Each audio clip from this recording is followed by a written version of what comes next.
السلام علیکم، میرا نام ہے دانش مقصود اور آپ دیکھ رہے ہیں میرا YouTube channel Dawn News editorials. آج میں آپ سے ہے ڈان کے ہیڈ لائنز شیئر کر رہا ہوں۔ تو یہ میں پی ڈی ایف میں ساری نیوز کنورٹ کی ہیں، تو یہ آپ یوٹیوب کے ڈسکرپشن میں جا کے اس کا پی ڈی ایف لے سکتے ہیں۔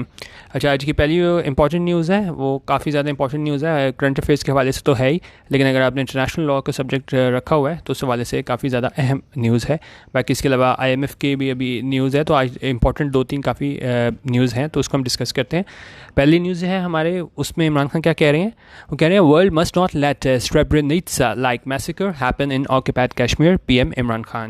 اچھا، اب یہ بات کس حوالے سے کر رہے ہیں کہ 1995 میں جو ہے نا وہ بوسنیا میں قتل عام ہوا تھا، تو اس حوالے سے بات کر رہے ہیں کہ دنیا کو نہیں کرنا چاہیے کیا کہ اس طرح کا جو میسیکر ہے، بڑے پیمانے پہ جو قتل عام ہوا تھا وہاں پہ، تو انہوں نے کہا جو دنیا ہے اس کو اس چیز کو باور کرانا چاہیے کہ جیسے اس ٹائم پہ وہاں پہ قتل عام ہوا تھا تو وہ چیز رپیٹ نہ ہو۔ کہاں پہ؟ ہیپن ان آکوپائڈ کشمیر، کہ وہاں وہ چیز جو ہے وہ کشمیر میں نہ ہو، ایسا کہنا ہے عمران خان، پرائم منسٹر پاکستان۔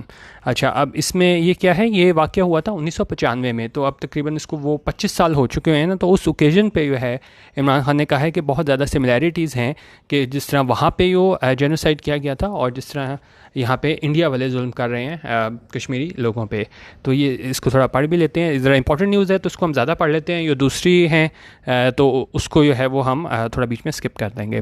اچھا، عمران خان نے سیٹرڈے کو کیا کہا کہ انہیں خطرہ ہے کہ اسی طرح کا میسیکر جس طرح 1995 میں ہوا تھا، کہاں پہ؟ سریبرینیٹسا میں، تو انہوں نے کہا وہ چیز دوبارہ نہ ریپیٹ ہو جائے کہاں پہ؟ انڈین آکوپائڈ کشمیر میں، اور زور دیا انٹرنیشنل کمیونٹی کو کہ وہ نوٹس لے اور روکے اس چیز کو ہونے سے کہاں پہ؟ کشمیر میں۔ اور 25ویں اینیورسری تھی، جس طرح میں نے آپ کو بتایا یہ 1995 میں واقعہ ہوا تھا، تو 25ویں جو اینیورسری تھی اس میسیکر کی، اس موقع پہ عمران خان نے کیا کہا؟ انہوں نے کہا کہ he still remembered when the genocide had taken place, کہ وہ انہوں نے کہا ابھی تک ان کو یاد ہے کہ کس طریقے سے وہاں پہ بڑے پیمانے پہ جو ہے وہ قتل عام کیا گیا تھا۔ اچھا، اور اس میں امپورٹنٹ چیز اس میں تھوڑی اور آگے کیا ہے، اس میں یہ ڈیٹیل آگے انہوں نے دی ہوئی ہے کہ ان 1995 میں کیا ہوا تھا کہ 8000، اس میں زیادہ تر کیا تھے وہ مسلم مرد اور مطلب لڑکے شامل تھے۔ اس میں کیا تھا تو were chased through woods in and around Srebrenica by Serb troops۔ Serb troops کی جانب سے جو ہے نا ان کا پیچھا کیا گیا تھا، ان مسلمان لڑکوں کا اور مردوں کا، اور اس کو کیا ہے اور اس کو ورسٹ کارنیج کہا جاتا ہے سویلینز کا، کب سے؟ سنس ورلڈ وار 2 سے، اور اس میں بالکل بہت برے طریقے سے جو ہے نا ان کا قتل عام ہوا تھا، اور slaughter has been confirmed as an act of genocide, اور اس کو کیا ہے؟ اسے ایکٹ آف جینوسائڈ کہا جاتا ہے۔ اچھا، اور اس میں انہوں نے کیا کہا ہے؟ انہوں نے کہا ہم دیکھتے ہیں کہ کشمیر میں جو ہے وہ 8 لاکھ ٹروپس ہیں جنہوں نے جو ہے وہ بسیج کیا ہوا ہے کسے؟ 8 ملین پیپل آف کشمیر کو۔ We are afraid that such a thing might happen there as well, اور انہیں ہمیں خطرہ ہے کہ یہی جو 1995 میں ہوا تھا تو وہی چیز جو ہے یہاں پہ نہ ہو جائے کشمیر میں۔ اچھا، اور اس میں باقی یہ قریشی انہوں نے بھی وہی بات کی کہ جی ہسٹری جو ہے وہ رپیٹ نہ ہو جائے، تو اس لیے ورلڈ کمیونٹی جو ہے اس کو ایکشن لینا چاہیے۔ تو باقی جو بھی انٹرنیشنل لاء کے اسٹوڈنٹس وغیرہ ہیں وہ ساری آپ کو یہاں سے ڈیٹیل مل جائے گی، کیا ہوا تھا کہ بوسنین وار تھی 1992 میں اسٹارٹ ہوئی تھی، یہاں سے سارے آپ کو اس کو فیکٹس فگرز آپ کو مل جائیں گے، اور اس میں کیا ہوا تھا more than 100,000 people were killed in the conflict before a peace deal was brokered in 1995۔ ان کا پیس ڈیل 1995 میں ہوئی تھی، لیکن اس سے پہلے جو ہے نا وہ 1 لاکھ لوگ جو ہے اس میں مارے گئے تھے۔ اچھا، اور اس میں کیا ہے، یہ ساری چیزیں جو ہیں نا یہ وار کرائمز میں آتی ہیں، اور باقاعدہ اس پہ کیس بھی چلا تھا، جس طرح اگر آپ انٹرنیشنل لاء کے اسٹوڈنٹ ہیں تو یہاں پہ ہمیں 2006 میں جا کے جو ہے آئی سی جے نے رولنگ اپنی دی تھی، یہ اینڈ میں کہیں جا کے لکھا ہوا ہے یہاں پہ 2006 میں میرے خیال میں شاید یہاں پہ ہوئی تھی۔ اچھا، وہ باقی اس میں انہوں نے بتایا ہوا ہے کہ کس طریقے سے وہاں پہ لوگوں کو مارا گیا تھا، کہ اس میں جو ہے وہ اجتماعی قبریں بنائی گئی تھیں، اور جلدی جلدی اس میں وہ ڈال کے وہ اوپر بلڈوزر چلا دیتے تھے تاکہ ثبوت نہ ملے ان وار کرائمز کا، لیکن پھر بھی جو ہے اس پہ مقدمہ چلا تھا، اس پہ جو ہے ریڈوین کرائسٹچرچ پہ، اور اس کا جو ملٹری کمانڈر تھا ریٹکو ملاڈچ، اور ان کو جو ہے وہ 700 سال کی جو ہے وہ سزا ہوئی تھی، کس سلسلے میں؟ اس سریبرینیٹسا کرائمز کے سلسلے میں۔ اچھا، اور اس میں جو ہے یہ اس کا جو آئی سی جے کا بھی ڈیسیجن آیا تھا وہ بھی آپ ضرور پڑھ سکتے ہیں، 2006 میں آیا تھا، یہ سربیا اینڈ مونٹینیگرو کے حوالے سے یہ جتنے بھی یہ ظلم وغیرہ وہاں ہوئے تھے 1995 میں، تو اس حوالے سے۔ اچھا، اور تھوڑا انہوں نے کمپیریزن کی ہے کہ جی آکوپائڈ ویلی میں کیا ہوا ہے. 229 کلنگز ہوئی ہیں اور 100 ملٹری آپریشنز ہوئے ہیں. کب سے؟ جنوری سے. اور یہ کس کے مطابق ہے یہ چیز؟ یہ فیکٹس اینڈ فگرز، یہ ایک حال ہی میں یہ رپورٹ جاری کی گئی ہے اس کے مطابق. اور یہ کس نے جاری کی تھی؟ Jammu and Kashmir coalition of civil society, وہاں سے جاری کی گئی تھی. اور ساتھ یہ بتا رہے ہیں کہ جی ایکسٹرا جوڈیشل ایگزیکیوشن ہوئی ہیں وہاں پہ جنوری 1 سے جون 30 تک. اور کتنے؟ 32 شہریوں کی، اور 54 جو ہے نا وہ آرمڈ فورسز کے لوگ ہیں وہ مارے گئے ہیں، ایسا رپورٹ میں کہا گیا ہے. اور 55 انٹرنیٹ شٹ ڈاؤنس بھی ہمیں دیکھنے کو ملے ہیں، اور 48 اسٹرکچرس کو بھی ہے وہ مسمار کیا گیا ہے. اور ساتھ انہوں نے یہ بھی بتایا گیا کہ کس طریقے سے یہ باقی بھی انہوں نے بتایا ہے کس طرح سرچ آپریشن وغیرہ ہو رہے ہیں. باقی بس صرف وہ سملیرٹیز کرنے کی کوشش کی ہے کہ کس طرح ظلم ہو رہا ہے وہاں پہ، اور دونوں جگہوں کی سملیرٹیز کرنے کی کوشش کی ہے کہ یہ نہ ہو کہ جتنا ظلم وہاں پہ ہوا تھا تو یہی چیز یہاں پہ رپیٹ ہو جائے. اور باقی انہوں نے بتایا کہ جی اگست 5 2019 میں جو ہے وہ 370 آرٹیکل جو ہے کانسٹیٹیوشن کا وہ ریپیل کیا تھا انڈین گورنمنٹ نے، اور اس کی وجہ سے جو ہے وہ جو آکوپائڈ کشمیر کے لوگوں کا جو اسپیشل اسٹیٹس ہے اس کو کیا ختم کر دیا گیا تھا. یہ میں نے آپ کو پہلے بھی کہا تھا، یہ بہت امپورٹنٹ ہے. دوبارہ اگست آ رہا ہے تو یہ کافی زیادہ آپ کو اس پہ اسٹڈی کرنی چاہیے کہ کس طرح یہ آرٹیکل جو ہے ان کا اسپیشل اسٹیٹس ختم کیا گیا تھا، اور اس کے بعد سے جو حالات ہیں جس طرح انہوں نے مکمل طور پہ جو ہے نا وہاں لاک ڈاؤن تو دیکھا جائے جی کورونا کی وجہ سے بعد میں آیا، لیکن اس سے پہلے ہی جو حالات وہاں پہ ہو چکے ہوئے تھے کیونکہ یہ اگست 5 2019 میں ہوا تھا. تو آپ ستمبر اکتوبر میں آپ کو پتہ ہے وہاں پہ کیا حالات تھے انڈین ہیلڈ کشمیر میں. اچھا، تو اس میں یہ ساری چیزیں آپ اس میں پڑھ لیجیے گا. تو بیسیکلی اس میں انہوں نے یہ کہا گیا تھا کہ دونوں چیزوں کے کمپیریزن کرنے کی کوشش کی گئی ہے کہ ورلڈ کمیونٹی نے اگر نوٹس نہ لیا تو جو حالات وہاں پہ ہو گئے تھے، جس طرح بڑے پیمانے پہ وار کرائمز کمٹ کیے گئے تھے، تو عمران خان اور جو ہیں ایف ایم قریشی، تو ان کو خطرہ ہے کہ ہسٹری جو ہے وہ ریپیٹ نہ ہو. ٹھیک ہے، اس کو آپ پڑھ لیجیے گا، ڈسکرپشن میں اس کا آپ کو PDF دے دوں گا. اچھا، اب اور ہم نیوز دیکھ لیتے ہیں. نیوز اور ہمارے پاس تھی، ایک منٹ، اسپورٹس کے حوالے سے تھی ایک نیوز ہمارے پاس، ایک منٹ. ہاں، یہ اسپورٹس کے حوالے سے تھی. اچھا، اب سلیم ملک اور دانش کنیریا دونوں پہ لائف ٹائم بین لگا تھا، لیکن جو ہے اس میں کہہ رہے ہیں کہ PCB نے مینٹین رکھی اپنی پوزیشن سلیم ملک کے حوالے سے کہ نہیں بھائی وہ تو بین ہم نے اسے کر دیا تھا، اسے بین کیا تھا، یہ جسٹس قیوم رپورٹ اس کے نے اس کو کیا تا بین. تو لیکن انہوں نے کہا یہ کنیریا کو انہوں نے کہا ہے کہ جی آپ ECB جائیں اور وہاں سے کلیئرنس لیں، کیونکہ وہاں پہ یہ ملوث پایا گیا تھا کنیریا اس میں میچ فکسنگ میں. تو اس حوالے سے یہ ہمارے پاس نیوز ہے. کیونکہ ہوا یہ تھا کہ سلیم ملک نے 2014 میں جو ہے نا وہ فین سے معافی بھی مانگ لی تھی. انہوں نے کہا کہ مجھے پتہ ہے کہ میں نے جو ہے وہ غلط کام کیا ہے اور اس کی وجہ سے جو ہے تو مطلب ایک طریقے سے اپنی جو غلطی تھی وہ مان لی تھی. تو جس پہ PCB نے کہا کہ بھائی آپ کا تو کچھ نہیں ہو سکتا، آپ نے خود مان لیا تھا کہ میں جو ہوں وہ اس فکسنگ میں ملوث رہا ہوں. لیکن کنیریا کو انہوں نے کہا ہے کہ جی آپ جائیں ECB سے کلیئرنس لے کے آئیں. ٹھیک ہے. اچھا، اس کے علاوہ اگلی نیوز جو ہے ہماری وہ بھی امپورٹنٹ ہے کافی، وہ IMF کے حوالے سے ہے. تو جو بھی IMF وغیرہ کے حوالے سے نیوز آیا کریں یا کوئی رپورٹ آیا کریں نا، جس طرح یہاں پہ ایک رپورٹ انہوں نے بتائی ہے تو اس کا حوالہ دیا ہے، تو وہ لازمی آپ لوگ پڑھا کریں، کیونکہ اب فیکٹس اینڈ فگرز جو ہیں وہ کسی رپورٹ سے ہی آپ کوٹ کر سکتے ہیں. ٹھیک ہے، تو وہ آپ کے جس طرح یہاں پہ میں آپ کو دکھاتا ہوں کہ جی IMF نے پریڈکٹ کیا ہے کہ کیا ہوگا، اکنامک ریکوری پاکستان میں ہوگی نیکسٹ ایئر. اچھا، اب انہوں نے کہا کہ گریجول ریکوری کیا ہوتی ہے، but reach recovery in Pakistan is expected, کہ ایسا امید کی جا رہی ہے کہ گریجول ریکوری ہوگی پاکستان میں. کب؟ فسکل ایئر 2021 میں. اور انہوں نے کہا as the country's economy reopens, کیونکہ اب ہماری اکانومی ہے دوبارہ اوپن ہو رہی ہے یہ ساری لاک ڈاؤن کے بعد. اور رپورٹ جو ہے وہ ریلیز کی ہے کس نے؟ انٹرنیشنل مانیٹری فنڈ نے. اچھا، اب رپورٹ کا نام کیا ہے؟ یہ کافی امپورٹنٹ چیز ہے، ہمیشہ یہ نام وغیرہ یاد رکھا کریں، کیونکہ جب بھی آپ کوٹ وغیرہ کریں تو آپ کو رپورٹ کا نام بھی پتہ ہونا چاہیے. جس طرح یہ رپورٹ ہے اس کا کیا نام ہے؟ Policy actions taken by countries.